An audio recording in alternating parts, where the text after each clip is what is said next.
Hello everyone. Welcome to Nepal Online School. आज हामी यो भिडियोमा CMAT एक्जाम प्रिपरेसनको क्लास गर्दैछौँ. इडियम्स भन्ने हाम्रो टपिक छ जसमा हामी आज कलरलेस इडियम भन्ने कुरा हेर्छौँ. Just colourless idiom. अहिलेसम्म हामीले रेड, ब्लू, वाइट भनेर कलर बेस्ड इडियम्स हेऱ्यौँ है. त्यही नै टपिकमा कलरलेस इडियम छ. सो लेट्स सी है त. सो फर्स्ट अफ अल अब कलरलेस भन्ने बित्तिकै वाइटले त लेख्न मिलेन होइन. द्याट्स वाइ म युजल रेडले लेख्छु है त. Okay. So the first one is to be colourless. To be colourless. So to be colourless भनेको के हो त भन्दाखेरि it is use to describe someone who lacks personality. Someone who is really boring. कोही एकदमै boring छ जसको चाहिँ personality he or she doesn't have any personality, so we can say colorless. So she is just really dull and colorless भनेर हामीले भन्न सक्छौँ. ठिक छ. रियली बोरिङ, एकदमै boring. So next one is off colour. Next one is what? Next one is off colour. So off colour means so when someone is not feeling the best. ठिक छ. When someone is feeling ill or uneasy, we can say off color. रङ उडेको भनेर नेपालीमा पनि भनिन्छ नि. तिम्रो त आज रङ नै उडेको छ भनेर. हो, द्याट इज अफ कलर भनेर भनेको. ठिक छ. Okay. When someone is not feeling the best, not feeling the best, not feeling the best, quite ill or uneasy भयो भनेदेखि we say off color भनेर भन्छौँ. ठिक छ. So Ram has been very off color for the past few days भनेर भन्न सक्यो. ठिक छ. Okay. Next one to give or lend color. So to give or lend color to भन्ने कुरा छ. So कसैलाई चाहिँ दिने होइन, कलर दिने भनेर भनियो. सो कोहीलाई कलर दिने, रङ भर्ने भनेको के चाहिँ हो त भन्दाखेरि to make a story or an explanation more credible and easier to believe. कसैलाई साथ दिने, एक्कम्पनी गर्ने है, एक्कम्पनी समथिङ, अथवा कुनै पनि स्टोरीलाई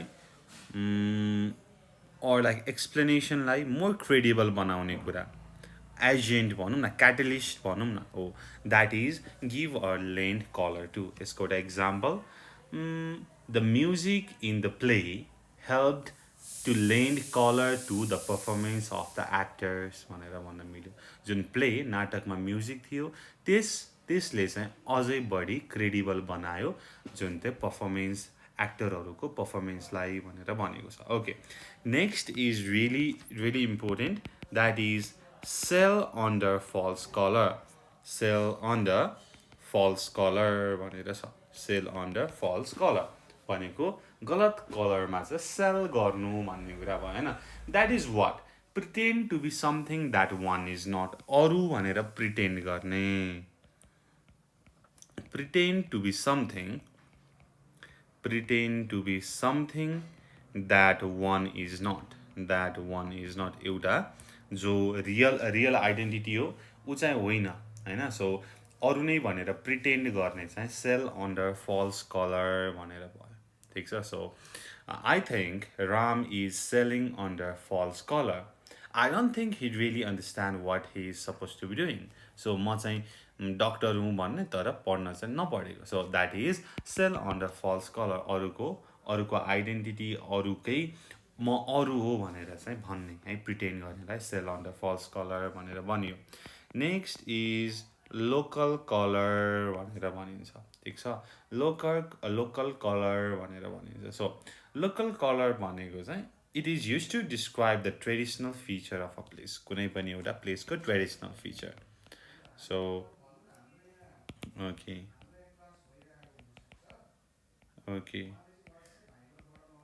ट्रेडिसनल फिचर, कुनै पनि एउटा ठाउँको ट्रेडिसनल फिचरको बारेमा कुरा गर्नु पर्यो जसले चाहिँ त्यो ठाउँको क्यारेक्टरको बारेमा भन्छ भनेदेखि लोकल कलर होइन, त्यहाँकै रङ भनेर भनेको. जस्तै the vegetable market added much local color to the small town भनेर भन्न सकियो ठीक छ okay next one a highly colored report a highly colored report so this one is also really important a highly colored report भनेर छ so a highly colored report भनेको report just जुन चाहिँ based छ BIASED based छ real fact मा छैन exaggerated छ ठीक छ एक्जाजरेटेड छ जस्तै तपाईको एउटा साथी छ राम हैन रामले चाहिँ केही पनि लेखेको थिएन बट उसको चाहिँ मार्क चाहिँ एकदमै धेरै आयो जस्तै 90 आयो म्याथमा हैन 80 आयो सोशलमा भनेदेखि चाहिँ त्यो चाहिँ हाइली कलर्ड रिपोर्ट भयो ठीक छ त्यो चाहिँ रियल होइन त्यहाँ चाहिँ पक्कै पनि केही तलमाथि भएको छ भन्नको लागि अ हाइली कलर्ड रिपोर्ट भनेर भन्न सकिन्छ Next one. Next is see the color of someone's.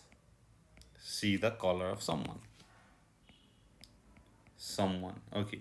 See the color of someone's money भनौँ न यसलाई चाहिँ see the color of someone's money भनेर छ okay this means to prove that someone has enough money for something to prove that someone has enough money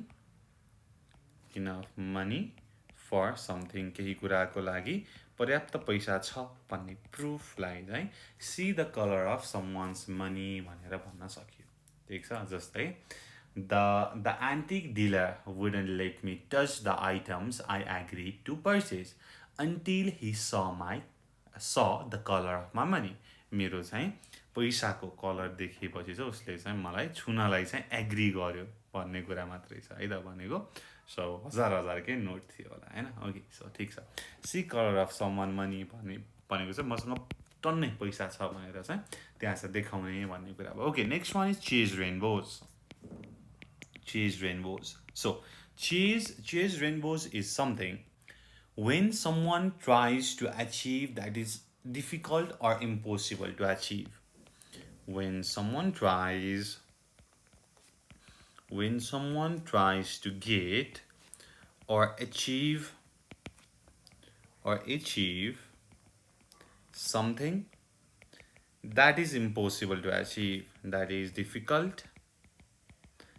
difficult or impossible to achieve केही कुरा पाउनको लागि त्यो एकदमै इम्पोसिबल छ भनेदेखि त्यसलाई चेजिङ द रेनबोज भनेर भनिन्छ चेजिङ द रेनबोज कुनै कुरा इम्पोसिबल छ डिफिकल्ट छ तर त्यसकै पछाडि चाहिँ द गुड नै है chasing the rainbows okay so next one धेरैचोटि तपाईँले सुनिसक्नुभयो to show one's true colour आफ्नो तैँले असलियत देखाइ छैन आफ्नो रङ देखाइ छैन भनेर भन्छन् नि होइन हो that is to show one's true colour भनेर भयो रिभिल हुने reveal one's true nature reveals one's true nature भनेर भयो ठिक छ ओके जस्तै when Ram got so angry at her in front of everybody he showed his true colours उसले आफ्नो रङ देखायो okay next is with flying colors this one is also important right okay with flying colors भनेर छ so flying colors उडेको कलरहरू भनेर भनेको छ this means excellent result एकदमै राम्रो रिजल्ट आयो भनेदेखि तपाईले flying color भनेर भन्नुहुन्छ I passed my +2 in flying colors भनेर भन्न सकिन्छ अहिले एकदमै राम्रो मार्कमा चाहिँ मैले पास गरेँ भनेर भन्नको लागि okay next one died in the well भनेर भनिएको छ so died in the well means what it is used to describe something or someone that is permanent केही कुरा permanent छ भनेदेखि हामीले died in the well भनेर भन्छौँ भनेको के छ त भन्दाखेरि so the well that is died is like permanent color हुन्छ भन्ने बेस्टमा चाहिँ वुललाई डाई गरेपछि अरू कलर हालेपछि चाहिँ पर्मानेन्ट हुन्छ भन्ने कुरा भयो so you can say my father has always been a dyed in the wool conservative and I know he will never change भनेर भन्न सकियो so dyed in the wool भनेको पर्मानेन्ट सधैँ हुने भन्ने कुरा भयो ठिक छ okay next one To paint in bright or dark colors. Okay, to paint in bright or dark color भनेर छ अगाडि paint the town in red भनेको rejoice भनेर थियो है अब यहाँ चाहिँ if we want to describe something that is flattering we use bright and unflattering unattractive केही छ भनेदेखि to paint in dark color भन्छौँ फ्ल्याटरिङ छ एट्र्याक्टिभ छ भनेदेखि पेन्ट इन ब्राइट कलर भनेर भन्छौँ ठिक छ he painted everything in the brightest color and made it look like he was absolutely fine भनेर भन्न सक्यो ठिक छ ओके सो यो चाहिँ ब्राइटको लागि यो चाहिँ डार्कको लागि okay next one is very easy है त to be kept in the dark भनेर छ भन्नुको मतलब के हो त भन्दाखेरि अँध्यारोमा राख्ने भन्ने कुरा भयो भन्नुको मतलब keeping secret from someone so keeping a secret from someone कोहीबाट चाहिँ सिक्रेट राख्ने साँचो कुरा लुकाउनेलाई चाहिँ to be kept in the dark भनेर भनिन्छ he kept everyone in the dark about his illness भनेर भन्न सक्यो सो इलनेसको बारेमा चाहिँ उसले कसैलाई भनेन भन्ने कुरा बुझियो है त ओके यो चाहिँ कलरलेस इडियम भयो this one is really important है ओके एकचोटि म सरर भन्छु फेरि तपाईँले बुझ्नु होला है त to be colourless is really boring someone who does not have any personality है व्यक्तित्व नै छैन त्यस्तो मान्छेलाई टु बी कलरलेस भनेर भन्न सकियो Next one is off color. When someone is not feeling well, when someone is not feeling at the best, you say off color. He has been really off color for the past few days.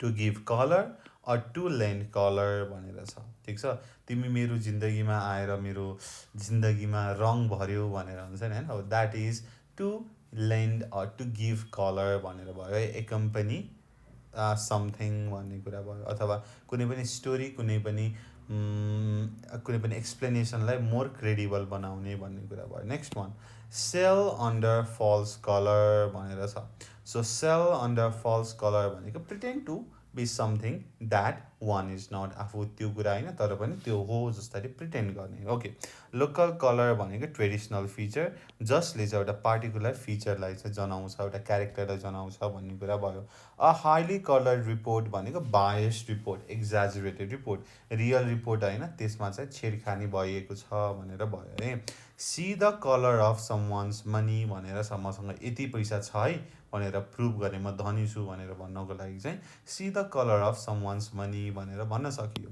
Chase rainbows भनेर छ जुन कुरा impossible छ त्यो कुरालाई हामी भेट्टाउन चाहिँ ट्राई गर्छौँ भनेदेखि वी आर चेजिङ रेनबोज भनेर भयो है okay to show one's true colour आफ्नो रङ देखाउने reveals one's true nature with flying colours भनेको एक्सिलेन्ट रिजल्ट होइन बब्बाल के त ए प्लस होइन 3.95 ग्रेड भनेको विथ फ्लाइङ कलर्स भयो ल dyed in the wool means permanent जहिले पनि त्यही हुने permanent okay to paint in bright colour भनेको flattering to paint in dark colour भनेको अनफ्ल्याटरिङ भनेर छ to be kept in the dark to be kept in the dark means keeping a secret from someone कसैलाई चाहिँ साँचोबाट ट्रुथबाट चाहिँ सेड गर्ने होइन लुकाउनेलाई to be kept in the dark भनेर भन्यो ओके यसरी हामीले कलरको हामीले सबै इडियम्स एन्ड फ्रेजेसहरू गऱ्यौँ है र तपाईँले यो प्लेलिस्टमा भएको सबै भिडियो हेर्नु होला सबै भिडियो इक्वली इम्पोर्टेन्ट छ एक्जामको लागि र हामीले यो इडियम र फ्रेजेसमा सोधेको पास्ट क्वेसनहरू पनि सल्भ गरेका छौँ सबै एकदमै इजी छ यो तपाईँले पहिला सबै भिडियो हेर्नुभएको छ भनेदेखि एकदमै इजी हुनेछ र त्यो भिडियो पनि पास्ट क्वेसनहरू पनि हेर्नु होला है त र त्यति भन्दै यो भिडियो यहीँ टुङ्ग्याएँ thank you so much for watching until next time goodbye keep learning जय चन्द्र सूर्य पिस